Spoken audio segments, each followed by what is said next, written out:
A subset of this large field of energy would be the energies associated with homeopathy. So always the idea with these energies is that the person is at a certain energetic state, which could be described by electrical and optic means with these machines, or the way the homeopaths did it was to describe the energetic state that a being was in based on all the different kinds of symptoms that you could use to describe them, their mental state, the way that their physical body operated, and all the different categories of their systems. And so with homeopathy, when you found a description of a patient that sounded a lot like the description of these different homeopathic remedies, you would give them the homeopathic remedy to bring them back to the center, to their core natural state without the modifications of illnesses and injuries. Similarly, with radionic, we can use it to analyze so we can identify unknowns. For example, Dr. Hieronymus saved the early 3M Corporation with their development of the original Scotch tape. The original Scotch tape, they made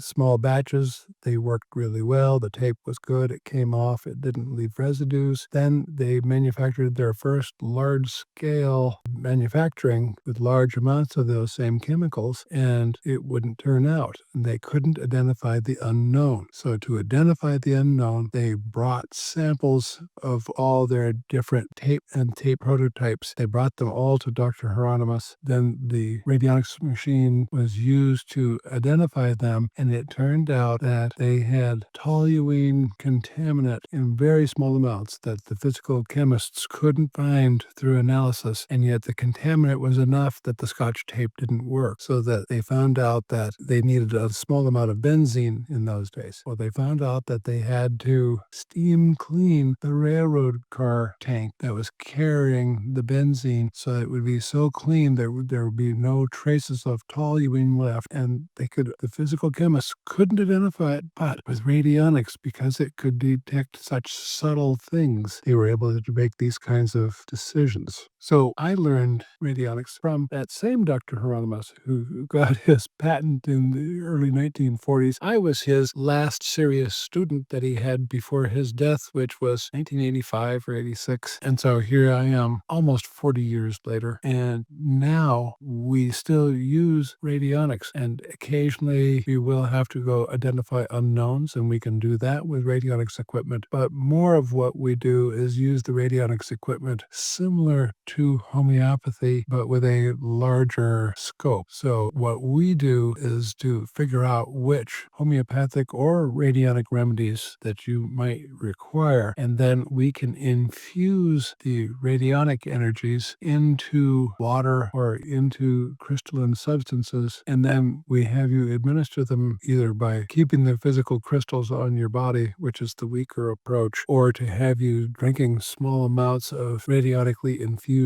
waters, and that will have you do generally 3 times a day. And similar to that would be when we do homeopathic prescriptions, except that the homeopathic prescriptions I have made for us at a homeopathic pharmacy. The one that we are just transitioning to now is an Indian homeopathic pharmacy, which allows us to offer more affordable supplements, but also wide range of remedies, and they're getting more and more difficult to have access to these homeopathic remedies online. So if you come to see us and you pay for a nutritional consult and we set up your basic nutritional program, it would only include basic homeopathics like the ones they call cell salts. And the cell salts are mineral compounds found in the body that they use in low potency homeopathics. We'll talk about that a lot more in different spots. But for the most part, the nutritional program does not include doing homeopathic prescriptions. It might include radionic prescriptions because those we can hand out quicker. For the homeopathic remedies, we will need a longer treatment time for you.